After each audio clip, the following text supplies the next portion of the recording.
Hello friends, welcome to our YouTube channel that is Santi Steno classes. Today I am going to give you the dictation of transcription number 29 of Kailash Chandra volume 2 at the rate speed of 80 word per minute. So write it in your shorthand notebook only so that your hand will set on the shorthand notebook. And we are going to start the dictation in 5 seconds. So please get ready for the dictation. 5, 4, 3, 2, 1. Start. If you scan the history of the railways in this country, you will see that it was the presidency towns Bombay, Madras and Calcutta that determined the pattern of our railways as well as of our industrial economic growth.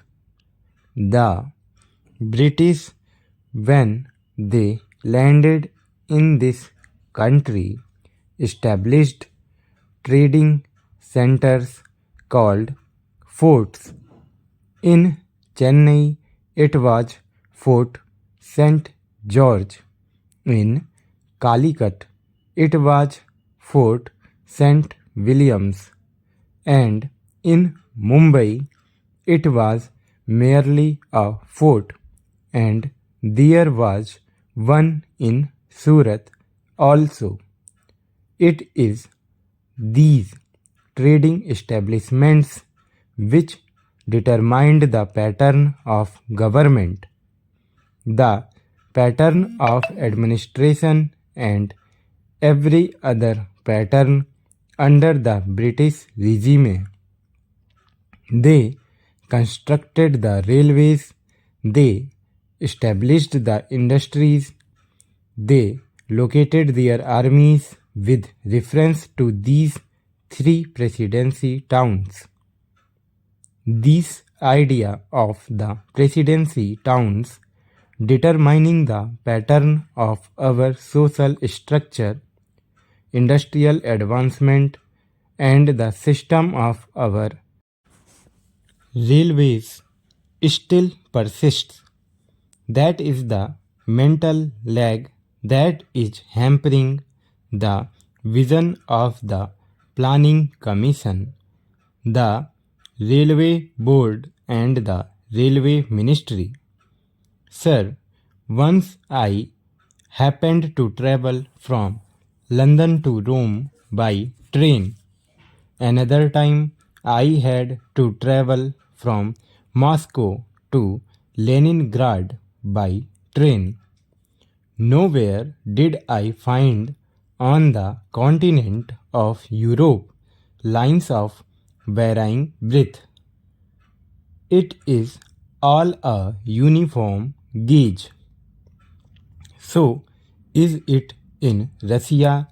It may be 6 feet there. In America, in every industrially advanced country, you find that the gauge is uniform. This very country which ruled us, namely the United Kingdom, had inside its border a uniform gauge. But they inflicted 3 systems of gauge on India. They thought that would perpetuate what is called their domination, or in the negative sense that it would impede the industrial and economic growth of India.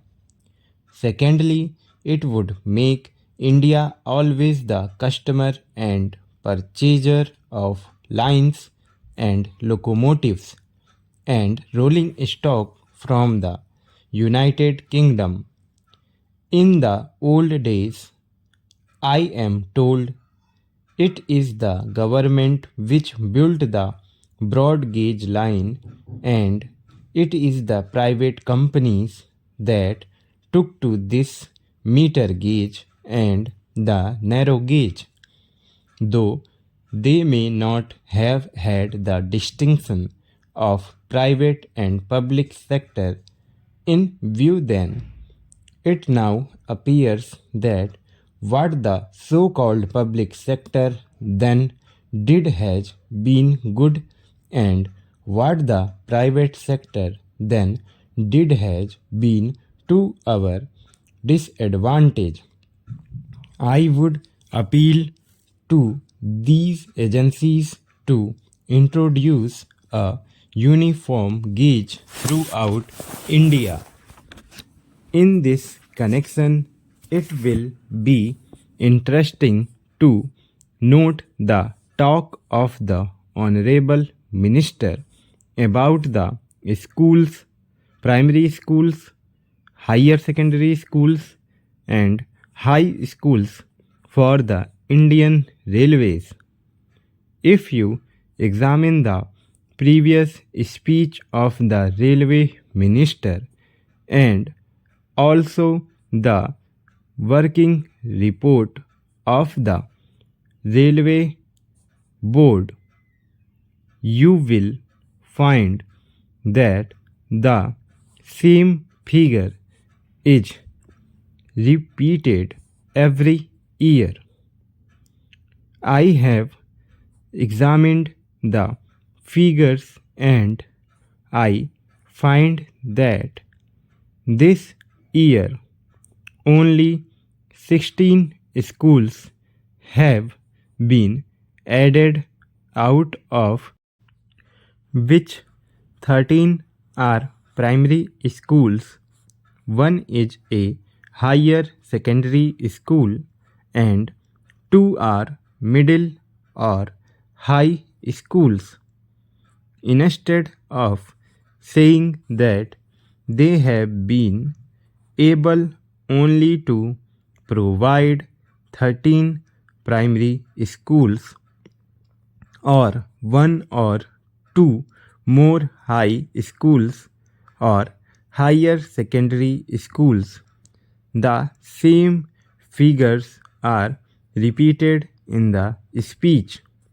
Although the Railway Board has all along been saying that education is the responsibility of the state and therefore the Railway Board does not own this responsibility, I would like to remind the Railway Minister about the agreement reached between the National Federation of Railwaymen and the Railway Board in the year 2013, according to which the Railway Board undertook to provide primary schools for the education of the children of railway employees. Sir, as I told you earlier, I had to say many things on the floor of this house, but I will conclude with only 1 or 2 more observations. I will first deal with the labor relations on the Indian Railways. I slightly differ from my honorable friend when he quoted me as saying that the permanent negotiating machinery has completely failed It is a fact that this machinery is not functioning satisfactorily. At certain places, it has failed. There is no doubt about it.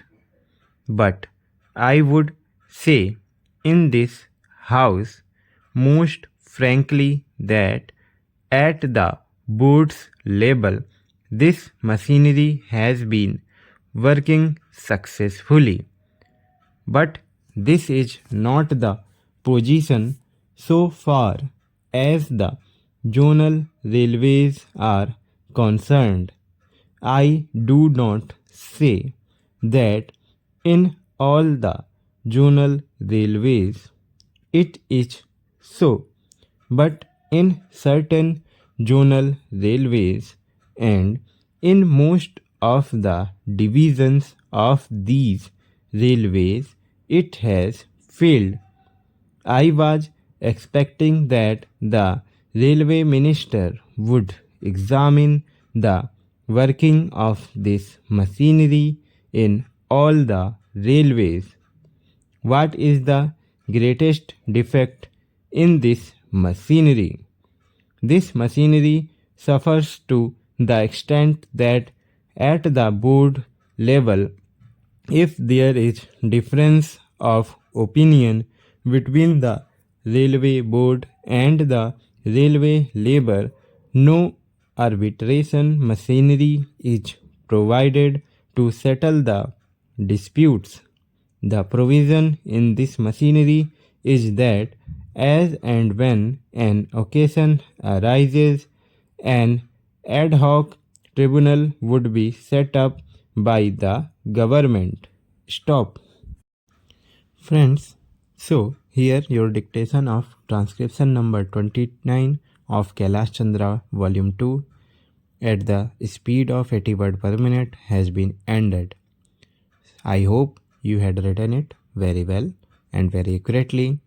Please read it in 10 minutes or 8 minutes by the time limit and transcript it on the computer.